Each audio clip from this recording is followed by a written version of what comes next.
Good morning, world. Last week we talked about how a side hustle or a side job or additional commitments can impact your relationship.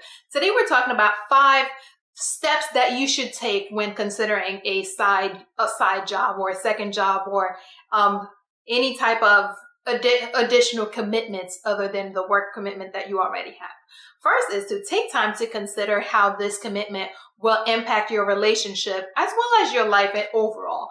Make sure that you understand that when you make that commitment, when you take on this new job, what is it going to be doing to your life? What is it going to be doing to your relationship? And of course, when we talked about in the other video about ways that it impacts your relationship, those are certain things that you should be considering as well. 2, discuss it with your partner. It's not so much that you're asking them permission, but because making that additional commitment, taking on this extra job, starting this new business is also going to impact their life. It's also going to impact their plans. It's important to have that discussion with them. Make sure that they understand what you're doing, with how things are going to change, and how you're going to make how you as a couple will make up the difference, how you as a couple will make the relationship work with this additional commitment, with these new changes. 3, find ways to be more organized and in order to minimize the disruptions to your existing life. New commitments mean less time. Some very often mean less time. They mean more use of resources that you used to that you were able to invest in certain other places that will now have to be invested in towards your new commitment. So find ways to be a little bit more organized so that the disruption is minimized. For instance, if you are the person that cooks at the house and you're taking on a second job, what is the change that will need to be made? What change are you making? What change will your partner need to make in order to minimize how you guys eat? If you handle certain things around the house, what change will you both be making in order to minimize the disruption that this new commitment will have on the relationship? 4, make a clear plan and a commitment for relationship maintenance.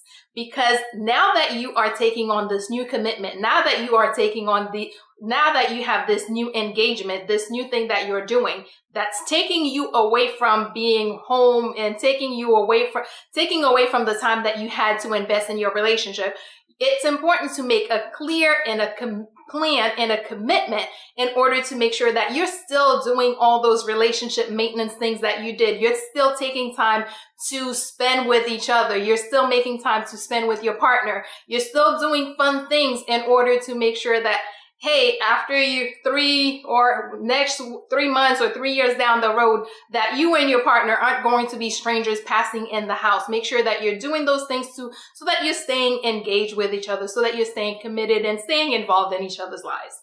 And finally, determine the commitment that you'll be making.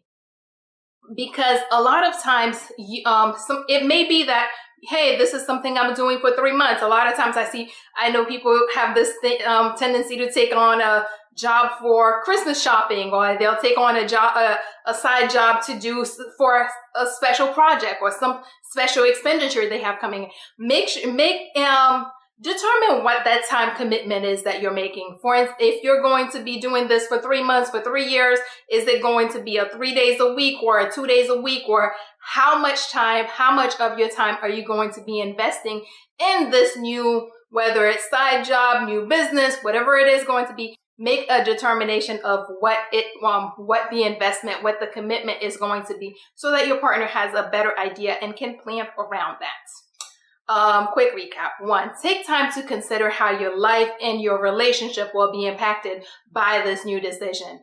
2, discuss it with your partner. It's important that if it is impacting their life as well as yours. So it's important that you have the discussion, not necessarily asking for permission, but have the discussion so that you can, come up with something together.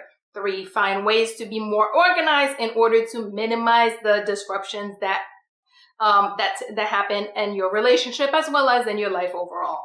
4, make a clear plan and commitment for relationship maintenance. You have to make sure that you have a plan to keep or still spend time with each other and, do all those lovey-dovey stuff. And finally, determine the commitment that you're making. Figure out what it is, how long you're going to be doing it, and how often, and all that stuff, because all that matters, and you and your partner will need to plan around that. And as always, if you are dealing with something that is more than you can handle, there's a lot of help out there, so please do not hesitate. Reach out and get that help. And that is all we have for today. Good morning, world. Have an awesome day.